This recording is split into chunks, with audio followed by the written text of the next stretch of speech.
하나님의 백성과 교회, 요한복음 4장 21절에서 24절과 마태복음 16장 18절의 말씀으로 여러분과 함께 나누고자 합니다. 여러분, 지금 우리가 2020년에 들어오면서 예상하지 못했던 그 바이러스 전파로 인해서 우리 개인 생활뿐 아니라 공동체의 삶에 이르기까지 커다란 변화를 가져오고 있음을 우리가 피부로 지금 느끼고 있습니다.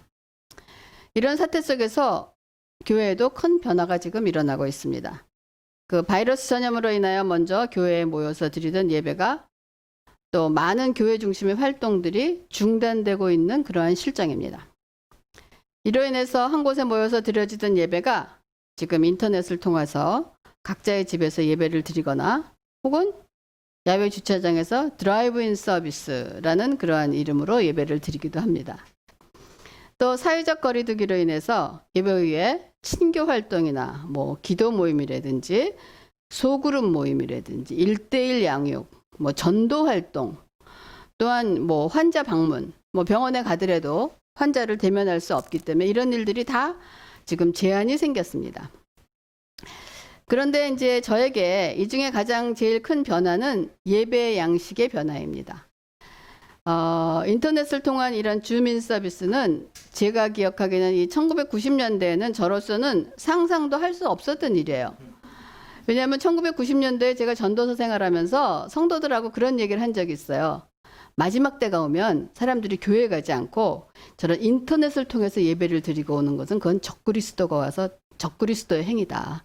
이런 일은 절대로 있으면 안 된다고 했던 그런 얘기를 했던 기억이 납니다. 근데 이제 30년이 지난 지금 우리가 이렇게 지금 인터넷을 통해서 버추얼 예배를 지금 드리고 있습니다. 이런 예배 형태의 변화가 생기고 또 우리 태욱 씨가 기도했던 것처럼 교회에서 전과 같이 예배를 자유롭게 언제 드릴 수 있게 될 것인가 하는 그런 생각도 합니다. 또 성도들이 교회로 돌아올 것인가. 여기서 말하는 그런 교회란 무엇을 의미하는 것인가. 지금 전염을 방지하기 위해서 교회 건물 사용을 잠정적으로 불허하자 어떤 곳에서는 종교 탄압이라는 이슈로 들고 나오고 있지 않습니까? 지금 그런 상황입니다. 그리고 저희 미국 교회에서도 60이 넘은 그 어르신들은 백신이나 치료제가 나오기 전까지는 교회로 돌아와서 예배하는 것을 하지 않고 주민 서비스를 드리겠다라고 얘기합니다. 그러나 또 모든 사람들이 주민 서비스에 참여할 수 없는 그런 시니어 성도들도 있어요. 여러분들은 이런 거 쉽겠지만은 저만 해도 이런 것이 좀 불편한 그런 세대예요. 그럼 이런 성도들은 믿음이 없는 자들인가? 교회 못 가니까 큰일 나지 않았는가?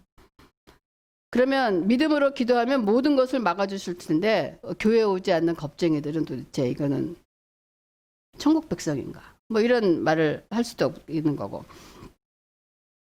또 염려되는 일은 이런 바이러스 전염 예방을 위해서 조심은 하고 있는데 혹시 바이러스 문제가 수습된 후에도 돌아오지 않고 이런 계속해서 버추얼 서비스로 만족하는가? 만족할 수 있는 사람도 있지 않을까? 그러니까 히브리서에 그런 말이 있어요. 모이기를 패하는 자와 같이 되지 말라. 모이기를 싫어하는 사람들도 있습니다. 또 교회에 그런 사람 있잖아요. 나 저 사람 꼴보기 싫어서 정말 교회 가기 싫다 하는데 이런 버추얼 예배를 드리면 그런 사람 얼굴을 맞대지 않아도 예배를 드릴 수 있기 때문에 참 예배가 은혜롭다라고 말할 수 있는 사람도 있지 않은가. 여러 가지 그런 이제 문제들이 앞으로 대두가 될 것이고 그런 것을 우리가 어떻게 판단을 해야 되고 어떤 것이 옳고 그른가를 생각해야 될 때가 되지 않았나 하는 그런 생각을 합니다. 그러면 이런 신앙적인 문제가 계속 이제 나올 텐데 우리는 그럼 무엇을 기준으로 해서 분별해서 말씀에 따른 올바른 신앙생활을 해야 하는 것인가 하는 그런 생각을 합니다. 지금 코로나로 인해서 함께 예배를 드리지 못하는 일로 여러분 교회가 절대적인 위기를 맞은 것 같습니다. 그렇죠?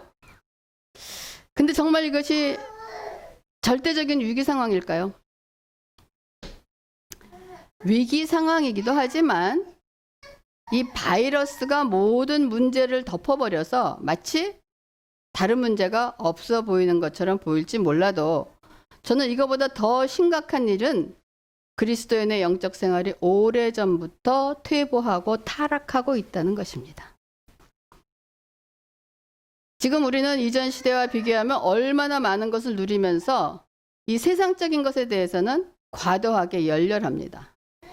여러분, 아이폰이나 뭐 이런 거 새로운 거 나오고 출시한다 그러면 며칠 전부터 얼마나 오랫동안 라인업을 하고 준비를 하고 그거를 살려고 시도를 합니까? 여러분, 하나님의 말씀에 대해서 그렇게 하나님의 말씀에서 어떤 책이 출간되면 미리 그거를 하고 하는 그런 열렬이 있습니까? 없습니다. 신앙적인 것에 대해서는 굉장히 냉각된 차가움만 남아있을 뿐이라는 것이 우리들의 지금 현 주소가 아닌가 합니다. 그렇기 때문에 마치 라오디아 교회처럼 나는 부자라, 풍족해서 부족한 것이 하나도 없다라고 하지만 실상은 자신이 비참하고 불쌍하고 가난하고 눈멀고 벌거벗은 사람이 되어버린 것은 아닌가. 또 사대교회처럼 살아있다는 이름은 가지고 있지만 실은 죽은 것이 아닌가. 지금의 교회가 말입니다.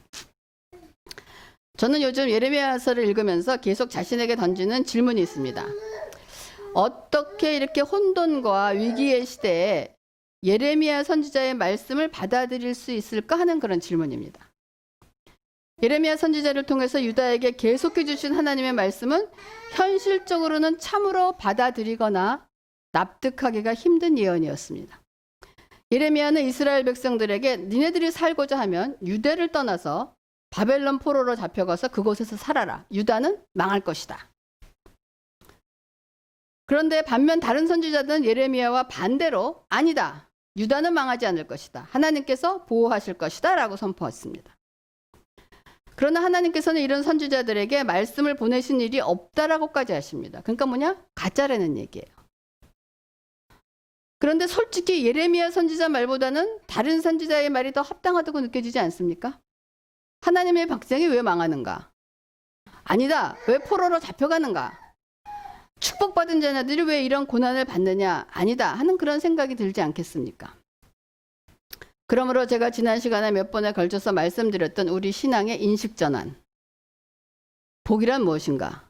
하나님의 뜻은 무엇인가? 기도라는 것은 무엇인가? 영적 광야 생활에 대한 올바른 이해가 우리에게 있어야 되는 이유이기도 한 것입니다. 근데 이러한 문제는 이스라엘 백성에만 주어진 것이 아니라 오늘날 우리에게도 주어진 문제들입니다. 어떤 분별력을 가지고 하나님 말씀을 따를 것인가 하는 것입니다. 여러분, 분별력은 반드시 하나님 말씀으로 따르는 것입니다. 목사의 말을 따르는 것도 아니고 이웃의 말을 따르는 것도 아니고 부모의 말을 따르는 것도 아닙니다. 그래서 제가 여러분에게 하나님 말씀을 먹으라 하는 이유가 여기 있는 것입니다. 우리들은 우리들의 영적 생활을 하기 위해서 교회와 영적 지도자를 선택해야 됩니다. 그렇죠? 그러면 하나님의 말씀을 전하는 종들은 어떻게 분별하며 따를 것인가? 아마 순간의 선택이 10년을 좌우한다는 냉장고 광고 문구. 어쩌면 여러분이 태어나기 전에 있었던 광고 문구인지도 모르겠어요. 하지만 올바른 교회와 주의 종의 선택은 10년이 아니라 우리의 영생의 삶을 좌우한다는 것입니다. 주의 종들을 올바로 분별해서 선택해야 하는 이유는 왜냐? 종들이 인도하는 대로 양들이 따라가게 되어 있기 때문입니다. 그래서 예레미야서 14장 14절과 16절 여호와께서 내게 이르시되 선지자들이 내 이름으로 거짓 예언을 하는도다.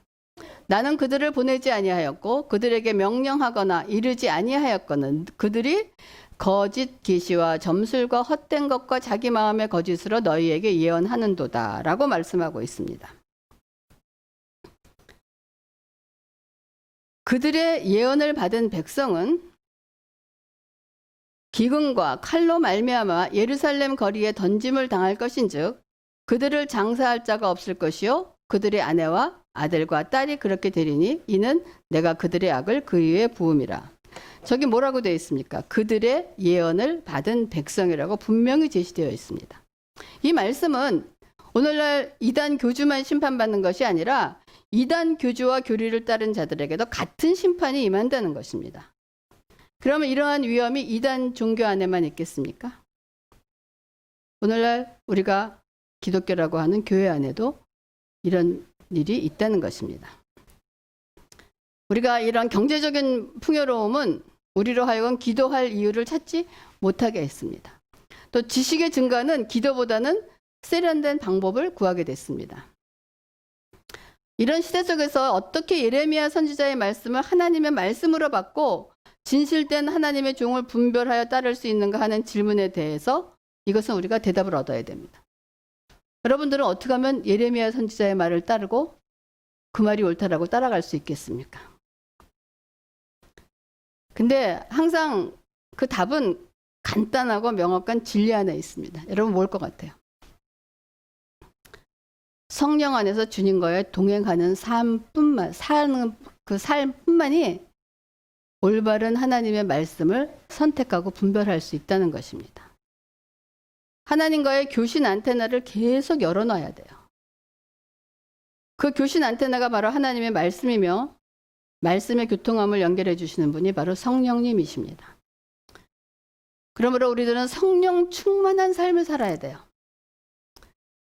교회라는 건물 안에 함께 모이든 모이지 못하든 상관없이 우리는 항상 성령 충만한 삶을 살아야 됩니다.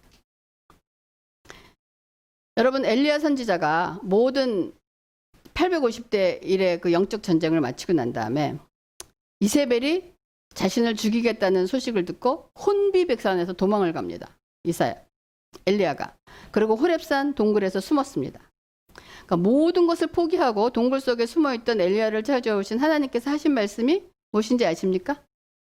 엘리야야, 여기서 무엇을 하고 있느냐? What are you doing here, Elijah? 라고 물었어요.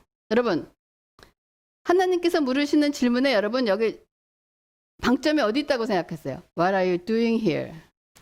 여러분들은 여기에다가 방점을 찍으려면 어디에다가 뭘 찍으시겠습니까? What are you doing here? 어떤 것을 방점으로 찍으시겠습니까? Here. 맞습니다. 저도 here라고 찍습니다. 왜냐하면 여기는 지금 네가 있을 곳이 아니라는 거야. 근데 네가 있을 곳이 아닌 이곳에서 너 지금 무슨 짓을 하고 있느냐 하고 하나님 물으시는 거예요. 그러자 엘리야가 대답합니다. 저는 만군의 여호와를 매우 열심으로 섬겼는데 이제 와서 죽게 됐습니다. 그러니까 하나님 차라리 저를 죽여주세요라고 얘기하고 있어요. 그러자 하나님께서 뭐라고 하셔요? 산으로 가서 호렙산으로 다시 가서 여호와 앞에 서 있어라. 이제 곧 내가 지나가겠다라고 말씀하십니다. 여기 여호와 앞에 서 있어라라는 건 뭐냐면 before the Lord 아니면 or in the presence of the Lord라는 그런 뜻입니다. 그 before 하나님 앞에 서라는 그 before라는 말이 히브리어로 바니안이라는 거. 이거 뭐냐면 얼굴 우리가 분이엘 하잖아요. 그런 것처럼 그 하나님의 얼굴을 뜻하는 말인데 그 의미는 to turn away 돌이키려는 거예요. 그러므로 여호와 앞에 서라는 의미는 하나님께 뭐냐? 돌이키려는 거예요. 하나님의 얼굴을 구하려는 것입니다.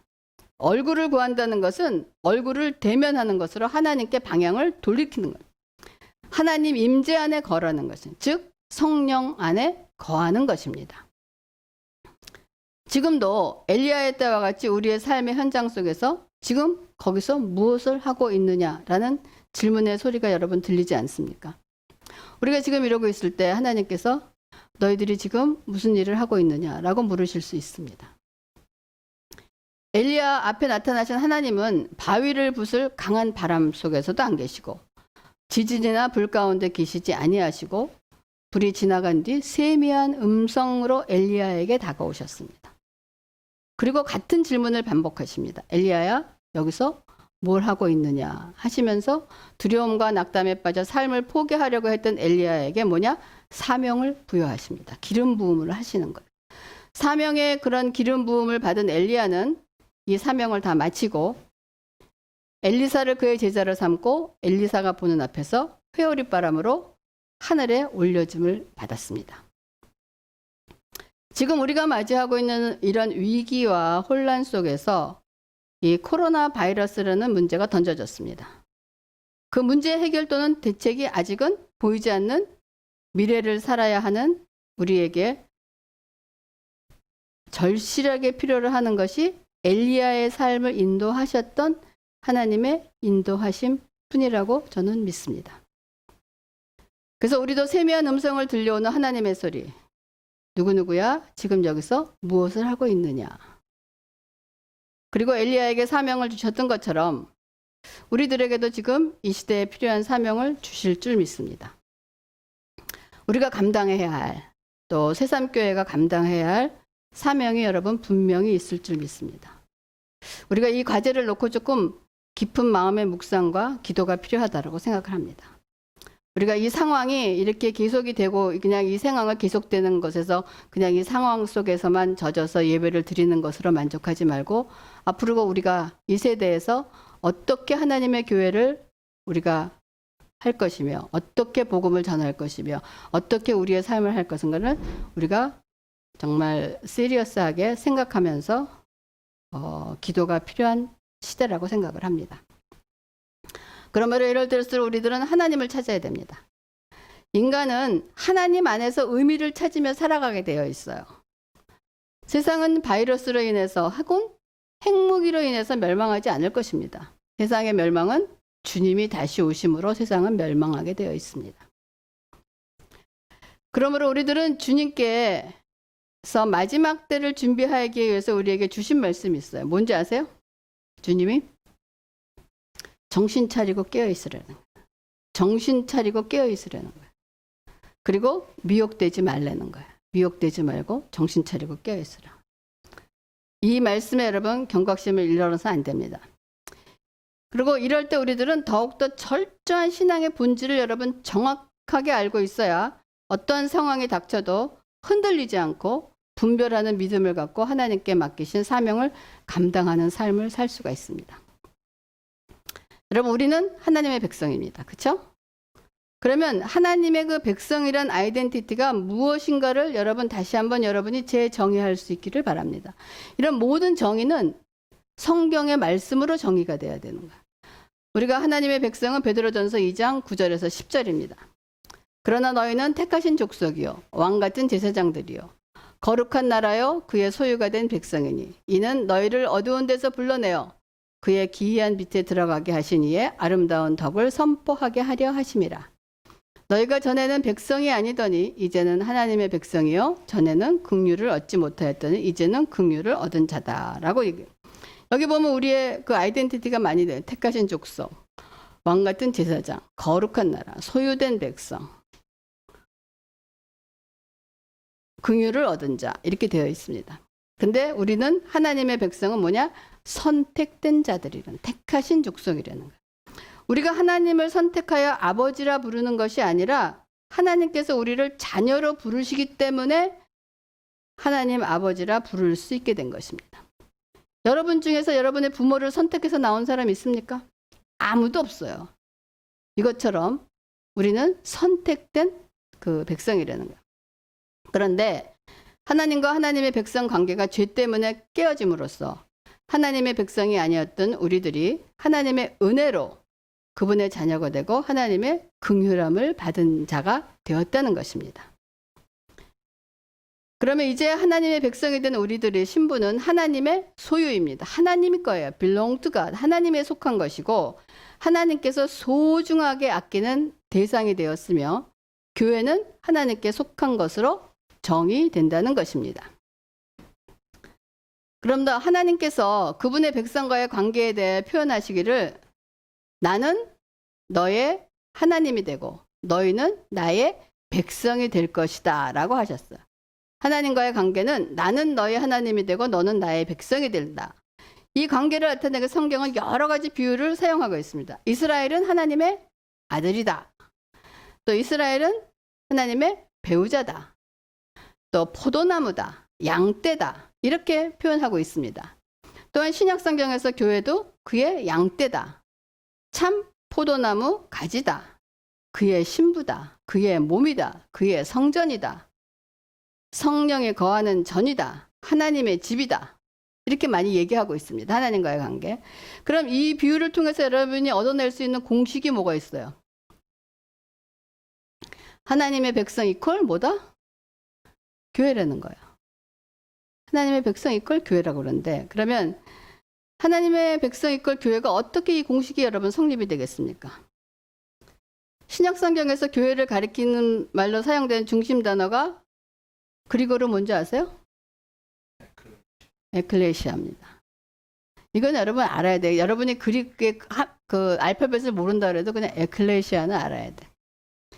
에클레시아라는 용어가 구약성경에서는 히브리어 카를 번역한 말로 그 의미가 뭐냐면 모여있는 무리라는 거를 묘사하는 거예요. 모여있는 무리. 근데 모여있는 무리가 단순히 숫자적으로 모여있는 무리가 아니라 하나님 앞에 모여서 하나님 앞에 나온 무리라는 거예요. 즉 에클레시아는 세상으로부터 부르심을 받은 사람들이 모인 무리라는 의미로 이것을 우리가 교회라고 부릅니다.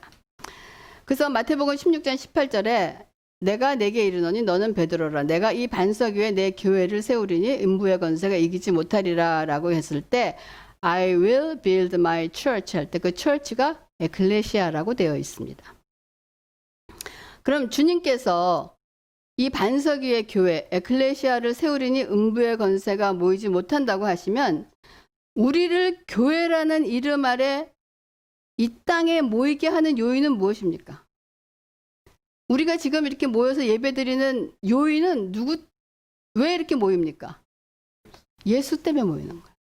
그렇기 때문에 교회라는 것은 교회라는 이름으로 이 땅에 모이는 원인은 요인이 되는 것은 뭐냐? 예수 그리스도 때문에 우리가 모인 곳이 교회라는 것입니다. 그러므로 마태복음 18장 20절과 마태복음 28장 20절에 두세 사람이 내 이름으로 모인 곳에는 나도 그들 중에 있느니라라고 내가 너희에게 분부한 모든 것을 가르쳐 지키어 하라 볼지어다 내가 세상 끝날까지 너희와 항상 함께 있으리라 라고 말씀하십니다. 여러분 교회는 주님이 계신 곳입니다.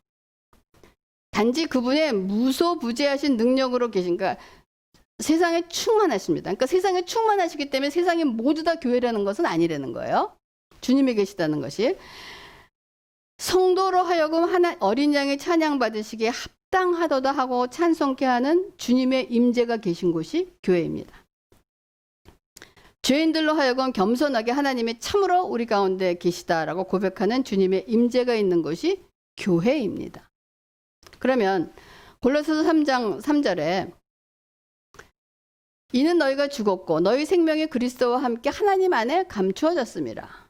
히브리서 13장 14 우리가 여기에는 영구한 도성이 없으므로 장차 올 것을 찾나니라고 되어 있습니다. 그러면 주님의 참된 교회 에클레시아는 어디에 있냐면 하늘에 있기 때문에 우리의 생명이 지금 그리스도와 함께 하나님 안에 감추어졌다라고 얘기하고 있습니다. 여러분 이제 헷갈리기 시작하는 잘 들어보세요. 그래도 히브리서 기자는 이 땅에도 영원한 도성이 없으므로 장차 올 것이 그것을 찾나니라고 말하고 있습니다. 그러니까 완성된 교회는 그리스도와 함께 연합한 어디에 있냐? 천상의 존재라는 하늘에 있는 존재라는 거예요. 그러면 이 땅에 존재하는 교회가 이 땅에서 영원히 존재하나요? 영원히 존재하진 않습니다. 이 지상에 있는 도성, 교회는 하늘에 있는 실제의 그림자일 뿐이라는 거예요. 하나님의 백성은 하나님의 도성 하늘의 예루살렘에서 예배하는 자들이다. 궁극적으로는. 그렇기 때문에 히브리서 12장 22절에 그러나 너희가 이룬 것은 시온산과 살아계신 하나님의 도성인 하늘의 예루살렘과 라고 지금 얘기를 하고 있단 말이에요. 그러면 주님의 참된 회중이 하늘에 있기 때문에 이 땅에서는 여러 가지 방식으로 뭐 가정교회라든지 지방교회라든지 어떤 지역적으로 그런 도시로 교회로 땅 위에 나타나는 것입니다. 그래서 심지어 그분의 이름으로 모인 두세 명이라는 그분의 능력을 주장할 수 있는 것은 주님의 영이 거기에 계시기 때문에 우리가 그거를 교회라고 얘기할 수 있다는 것이에요. 그러므로 이 땅에서 하나님의 나라는 여러분 영토가 아닙니다. 그분의 다스림을 받는 자, 통치를 받는 자들이 있는 곳이 하나님의 나라입니다. 그래서 이 땅에서 하나님의 나라는 영토를 얘기하는 것이 아니고 뭐냐?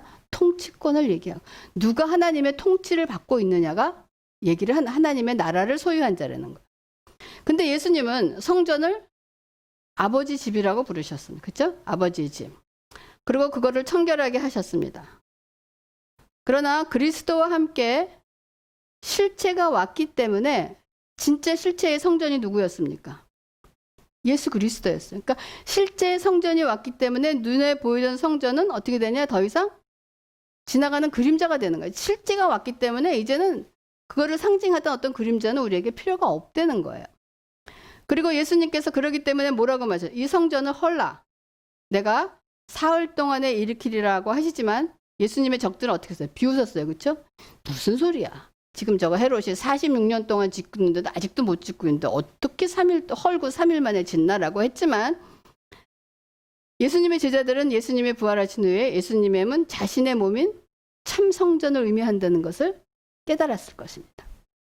그리고 3일 만에 부활하신 말씀을 깨닫고 결국 AD 70년에 예루살렘 성전은 무너지고 말았습니다.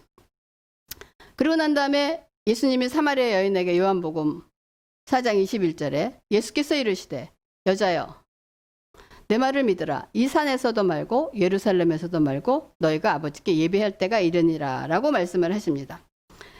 그러니까 사마리아 여인이 어디서 예배를 드리게 되냐는 질문에 예수님은 그리심산도 아니고 예루살렘 둘 중에 장소가 아니라 이제 너희가 아버지께 예배할 때가 올 텐데 그 예배할 때가 바로 언제냐? 예수님이 자신의 죽으심과 십자가의 죽으심과 부활 사건이 모든 것을 변하게 하는 그 때라고 지금 얘기를 하고 계시. 그때가 온다는 거예요. 그러시면서 요한복음 4장 23절과 24절에 아버지께 참되게 예배하는 자들은 영과 진리로 예배할 때가 오나니 곧 이때라. 아버지께서는 자기에게 이렇게 예배하는 자들을 찾으시느니라. 하나님은 영이시니 예배하는 자가 영과 진리로 예배할지니다 라고 얘기합니다.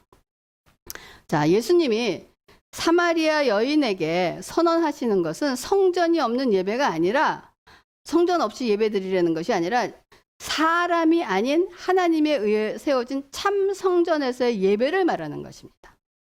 우리가 예배를 드리는 것 참 성전, 하나님께서 세우신 참 성전에서 예배를 드리는 것. 거기서 우리가 하나님을 찾는 것이 아니라 우리 아버지이신 하나님이 우리를 찾으신다는 거예요. 찾으시는데 어떤 사람을 찾느냐? 하나님의 영과 진리를 담고 있는 자들을 찾고 계신다는 것입니다. 예배는 여러분 예수님이 친히 주시는 성령 안에서 드리는 것입니다. 하나님의 임재가 우리를 그분의 백성으로 만드는 것입니다. 하나님의 예수님의 임재가 교회를 하나님의 성전으로 만드는 것입니다. 여러분 교회 자체가 성령의 임재로 거룩하게 된 성전이며 하나님의 집이라는 것입니다. 예배는 하나님이 진정 내 인생의 주인이라고 고백 드리는 것이 예배입니다. 예배는 모든 영광과 존귀와 권능을 주님이 받으시기에 합당하다는 고백을 드리는 것입니다. 그래서 우리가 오늘 찬양한 면류관 벗어서 주님 앞에 드린다는. 예배는 세상에서 부러워하고 두려워하던 모든 것들이 마음 가운데 사라지고 수정 같은 유리바다를 보던 맑고 청명한 하나님의 보좌 주변을 바라보는 것이 예배인 것입니다. 하늘에는 완성된 교회가 있고 그곳에서 드리는 말할 수 없는 거룩하고 아름다운 예배가 있습니다. 여러분 요한계시록 4장과 5장을 읽으시면 하늘의 천상에서는 예배에 대한 말씀이 있습니다. 그렇게 우리도 그 예배를 흠모해서 지금 이 땅에서 그 예배를 드리는 거예요. 그 예배를 흠모해서 이 땅에서 그림자에 지나는 지금 이 땅에서 그 예배를 연습하고 있다는 거죠. 그런데 오늘날 이런 감격의 예배가 없이 제도인 교회, 건물인 교회를 만들어 놓고 우리가 예배를 드리고 있지 않았나 하는 생각을 해봐야 됩니다. 여러분 성경을 통해서 예수님께서 교회와 예배에 관해 직접 주신 말씀이 마태복음 16장 18절입니다. 베드로의 고백 위에 내가 교회를 세우리니 음부의 권세가 이기지 못하리라. 그리고 요한복음 4장에 사마리아 여인과의 대화를 통해 주신 말씀을 여러분 마음판에 새기시고 묵상하시기 바랍니다. 거기가 교회가 무엇이며 예배가 무엇인가를 주님이 직접 해주신 말씀입니다. 우리 영적 삶의 이정표입니다. 그럼 우린 누구인가? 여러분 교회란 무엇인가에 대한 올바른 인식을 가지시기 바랍니다. 하나님의 자녀인 우리들은 누구 것이냐? 하나님의 것입니다.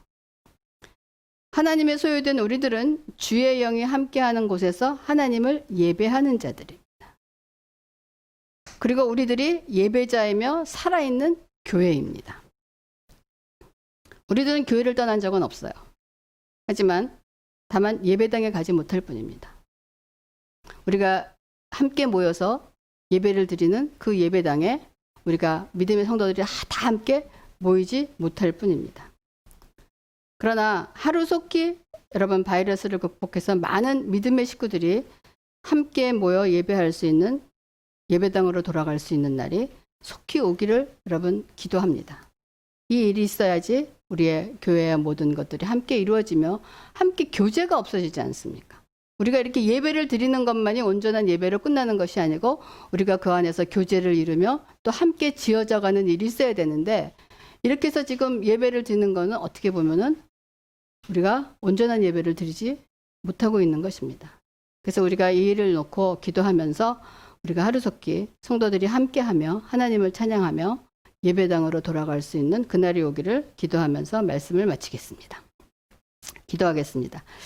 하나님 감사를 드립니다. 저희들에게 이 시대에 주신 그 문제를 놓고 아버지 하나님, 하나님을 다시 한번 생각하며 하나님께서 원하시는 것이 무엇인가를 찾아내며 말씀과 기도로 승리하는 저희가 될 수 있도록 인도하시고 축복하여 주시옵소서. 아버지 바이러스를 극복할 수 있도록 바이러스의 백신과 치료제를 연구하고 있는 모든 자들에게 하나님의 지혜와 자비와 긍휼의 손을 베풀어 주시옵소서. 그리하여 함께 돌아가며 아버지 예배당에서 모여서 하나님을 찬양하며 하나님의 뜻을 이루는 저희가 되게 하여 주시옵소서. 이 모든 말씀을 우리 주 예수 그리스도 이름으로 기도합니다. 아멘.